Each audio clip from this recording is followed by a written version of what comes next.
Start हो गया।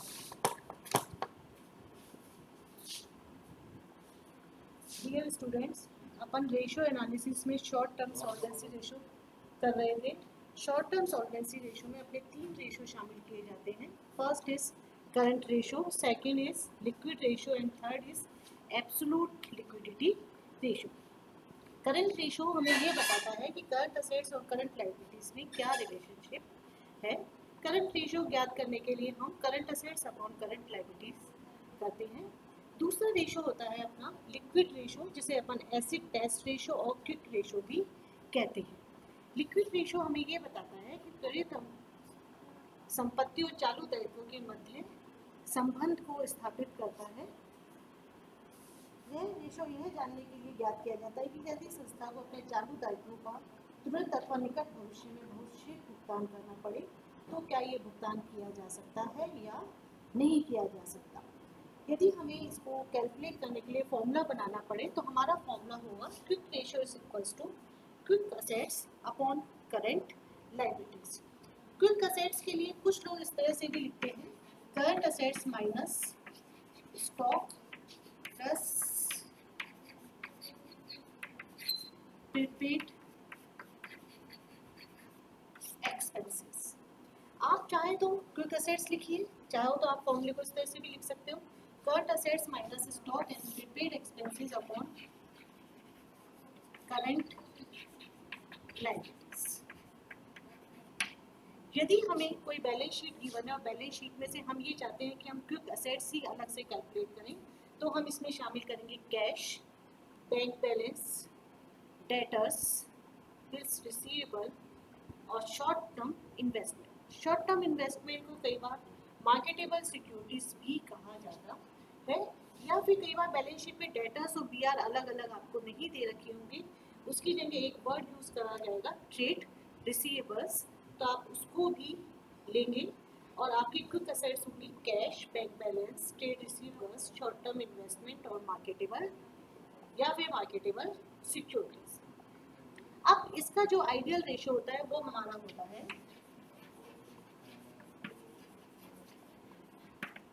1:1। Ideal ratio is equals to 1:1। Current assets का मतलब होता है ऐसी संपत्तियां जो 1 वर्ष के अंदर नकद में परिवर्तित हो जाती हैं, और क्विक असेट्स का मतलब होता है ऐसी संपत्तियां जो 2 या 3 माह के अंतर्गत नकद में परिवर्तित हो जाती है। करंट लायबिलिटीज अपन वही लेंगे जो अपन ने करंट रेशियो के समय ली थी। करंट लायबिलिटीज के अंतर्गत हम शामिल करेंगे bank overdraft, creditors, bills payable, outstanding expenses और other current liabilities and provisions.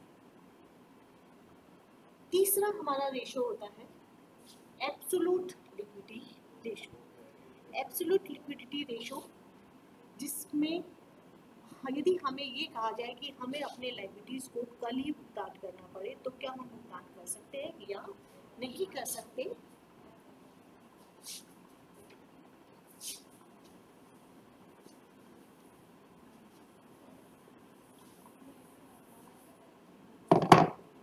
Absolute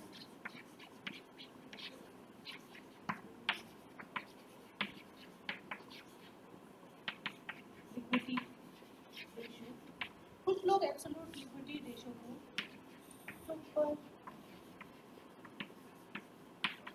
ratio भी कहते हैं। इसको कैलकुलेट करने का हमारा फॉर्मूला होता है एब्सोल्यूट लिक्विड assets upon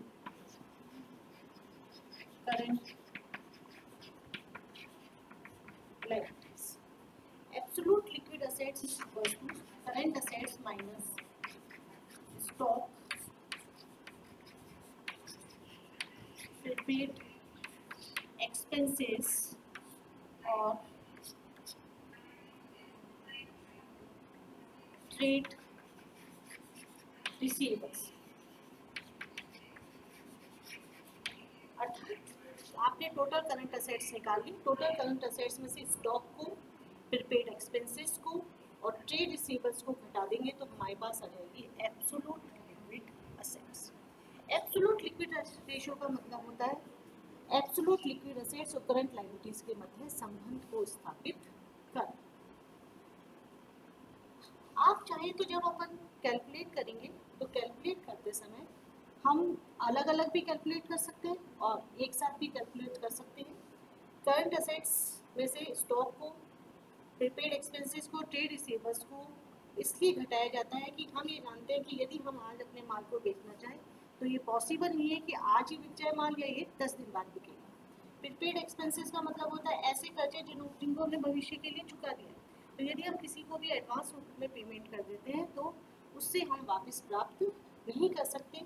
और हमारे डेटर्स, यदि किसी भी देनदार डेटर्स को ये कहा जाए कि आप हमें आज पेमेंट करो तो वो तो अपनी कंडीशंस के हिसाब से पे करेगा। आपने यदि स्टार्टिंग में ये कह दिया कि हमने जब माल बेच दिया कि हम 1 महीने बाद भुगतान प्राप्त करेंगे तो वो आज तो हमें देगा नहीं ना। तो इसलिए इनको हम एब्सोल्यूट लिक्विड एसेट्स कैलकुलेट करते समय माइनस कर देते हैं। एक एग्जांपल कर लेते हैं अपन इनको समझने के लिए तीनों रेशो को।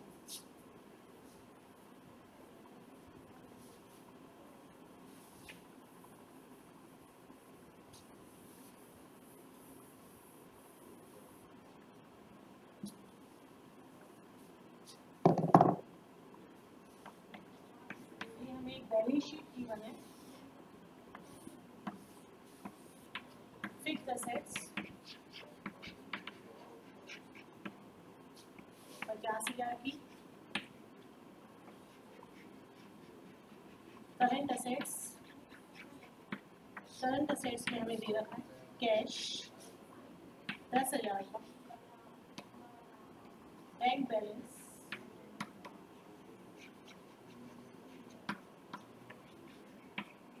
50,000 की, फिर CC1 10,000 का, डेटर्स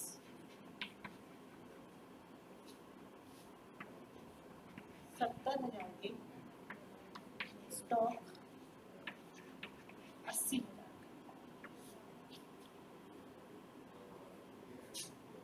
शॉर्ट टर्म इन्वेस्टमेंट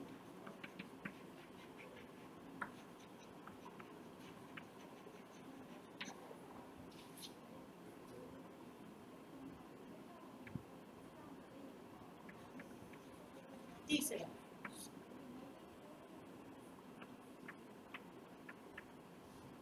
$2,50,000 का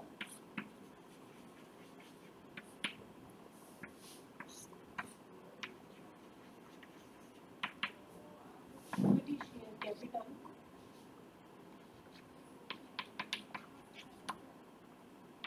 1,00,000 रुपये की, डिवेंचर्स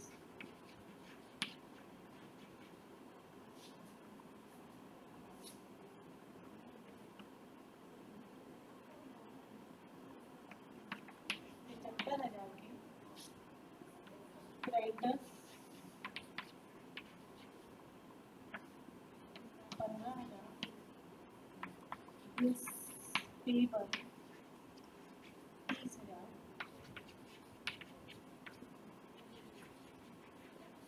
आउटस्टैंडिंग एक्सपेंसेस 40,000 की, short term loan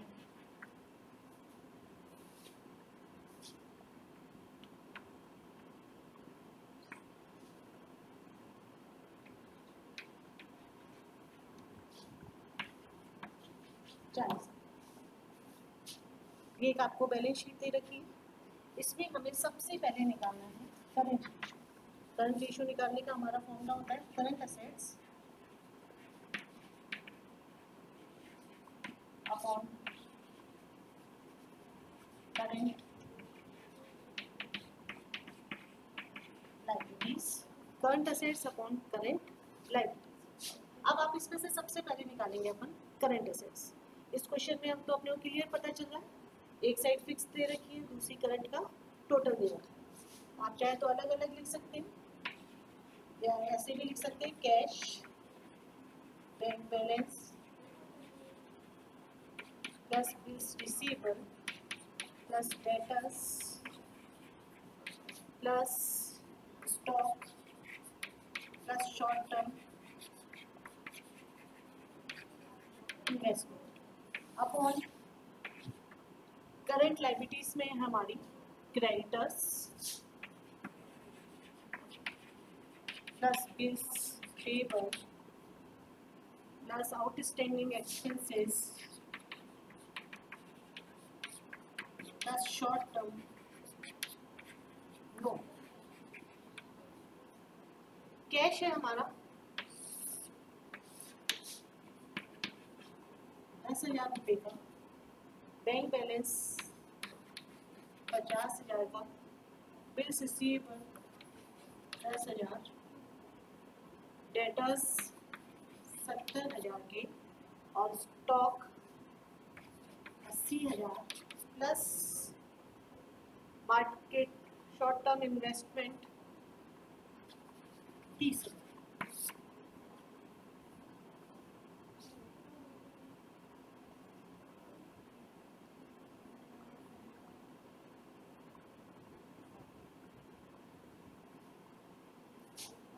current liabilities में क्रेडिटर्स 15,000 की प्लस 30,000 40,000 और 40, टोटल हो गया हमारा 50 और 10 60 70 1,40,000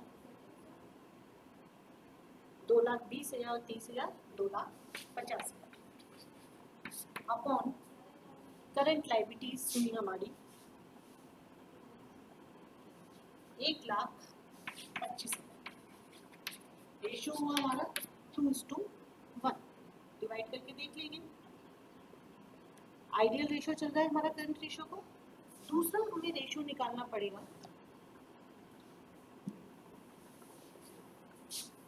liquid ratio.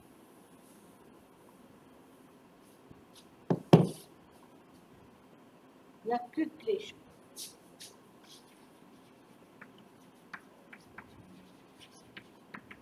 Quick ratio is equals to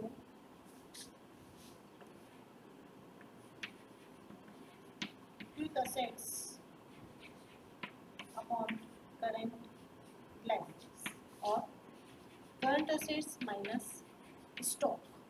अब वैसे तो हमारा फॉर्मूला होता है करंट असेट्स में से स्टॉक और प्रीपेड एक्सपेंसेस दोनों को घटाना होता है, लेकिन हमेशा ध्यान रखो यदि क्वेश्चन में खाली स्टॉक दे रखा है तो अपन स्टॉक लिखेंगे, यहाँ पे प्रीपेड एक्सपेंसेस नहीं लिखा जाएगा। Current assets minus stock upon current liabilities. हमारी टोटल करंट असेट्स थी 2,50,000 की, इसमें से अपन माइनस कर देंगे स्टॉक है हमारा 80।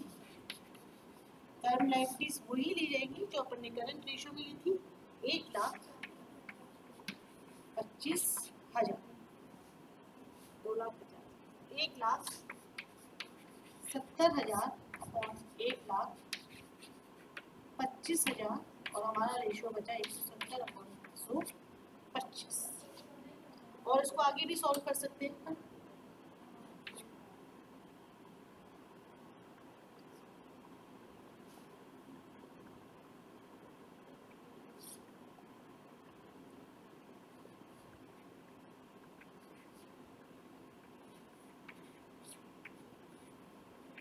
34/25 यहाँ पे इतना भी लिख के छोड़ सकते हो या आप इस तरह से भी लिख सकते हो 34:25।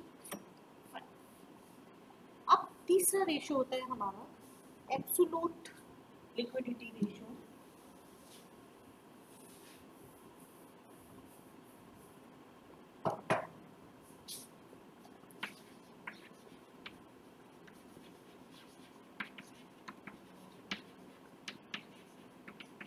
Absolute liquidity ratio, absolute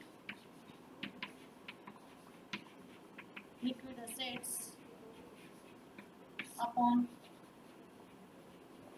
current liabilities। क्या ऐसे भी लिख सकते हैं अपन current assets minus stock minus PR minus debtors upon current liabilities.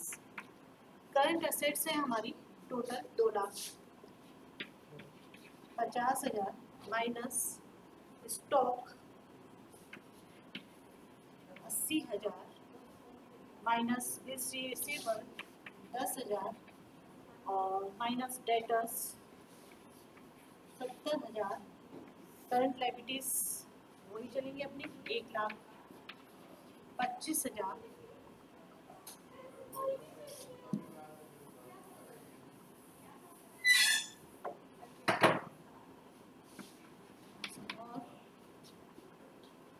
2,50,000 में से यदि अपन इन तीनों को घटा दिया तो 90,000 50 1,25,000। आप यदि ऐसे निकालें सिर्फ इसमें शामिल करेंगे कैश, बैंक बैलेंस और शॉर्ट टर्म इन्वेस्टमेंट, इन तीनों का अमाउंट भी कितना होता था 10 प्लस 50,000 प्लस 30,000, टोटल यही हुआ अपना 90,000। तो 90,000 बटा 1,25,000 और रेशो इतना हो गया 90/125। किसी भी तरह से निकाल लो। ये तो एक अपने को सिंपल बैलेंस शीट दे रखी थी और सिंपल बैलेंस शीट से हमने तीनों रेशो निकाले, करंट रेशो, लिक्विड रेशो और एब्सोल्यूट लिक्विड रेशो। अब कल अपन करेंगे कि जो मिसिंग फ्रीक्वेंसी वाले होते हैं उनको अपने को किस तरह से सॉल्व